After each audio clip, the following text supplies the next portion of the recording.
The 2023 Game Awards brought out some very interesting game announcements, some that we already knew about, and some that were first time reveals. Here are my top 10 anticipated games from those announcements. This game makes top of the list because, well, dinosaurs. Ever since kindergarten, I've been a big fan of these monstrous creatures, with The Land Before Time being my first media exposure to them, and I still love that movie. Jurassic Park was an absolute thrill for a dinosaur lover like myself, and I've always wanted to have a great video game experience with them. And I apologize to ARK lovers, but that just didn't do it for me. Ironically, the revealed trailer doesn't reveal that much, but with today's technology, this game has the chance to be the real deal for us dinosaur enthusiasts, and I have high hopes. Persona fans rejoice. A new IP is coming from Atlus in that same colorful, vibrant style we've come to love. Though I jumped into the series late, Persona 3, I have come to love it and deeply anticipate any new stories. We don't know much about this game so far, but what we do know begs some questions. Why would another world consider ours a utopia? Why do they have a book on our world, and where did they get it from? In this story, is this an alternate reality to ours, or are we just a fantasy?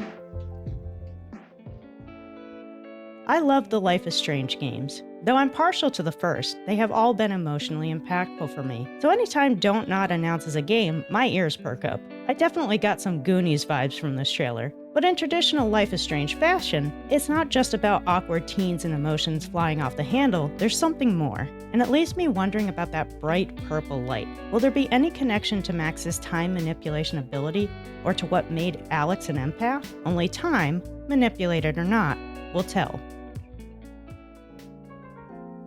It wasn't that long ago that we got the banger The Quarry from Supermassive, and now they're back to give us more grit. Fans of Supermassive, or Dead by Daylight, will want to pay attention, as this game is a marriage of a great storytelling studio with a game universe that leaves many screaming, sometimes in terror, sometimes in frustration. I'll admit, I was a bit worried at first when I saw that this was a partnership, thinking it was just an update for Dead by Daylight or some Silent Hill Ascension-esque BS, but when they said single player, my worries were quelled for now, and my hopes renewed. This was announced prior to the Game Awards, so I've had my eye on this title for a while, also from Don't Nod Studio, but with a vibe much closer to Vampire than Life is Strange, comes this haunting love story. In a cruel, ironic twist, Antia, the female protagonist, becomes a spirit, what she has been hunting and banishing all these years. I'd be lying if I said I wasn't a little concerned about the mechanics and fluidity of the combat, but I have great faith in the storytelling, and I will be playing this when it releases in February. If you're enjoying the video so far, please consider subscribing. It really helps the channel. Thank you.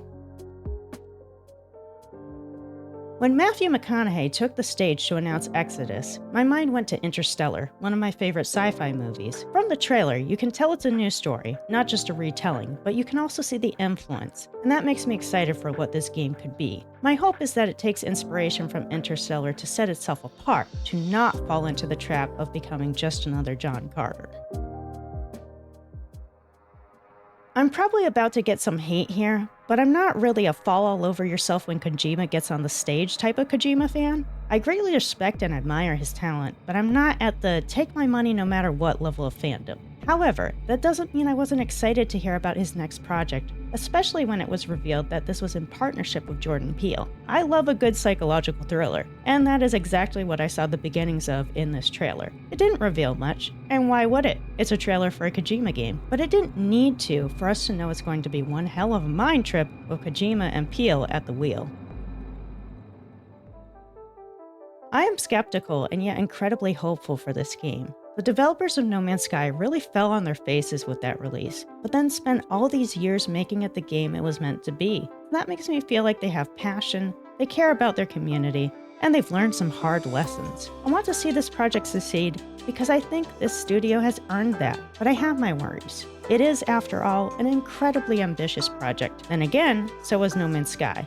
And they did get there eventually. Could this be genre-defining for open-world games, just like BG3 has been for RPGs? Here's hoping. I'm typically more of a turn-based RPG fan, but the art of this game really held my attention. Somewhat reminiscent of the earlier Diablo days, there is a haunting quality to the dark palette and harsh lines. I've never personally played the Ori games, but I've seen them, and this is a much different canvas. We don't know much yet, as with many of the other titles that were announced, but it looks like it will have some breathless action and emotional storytelling.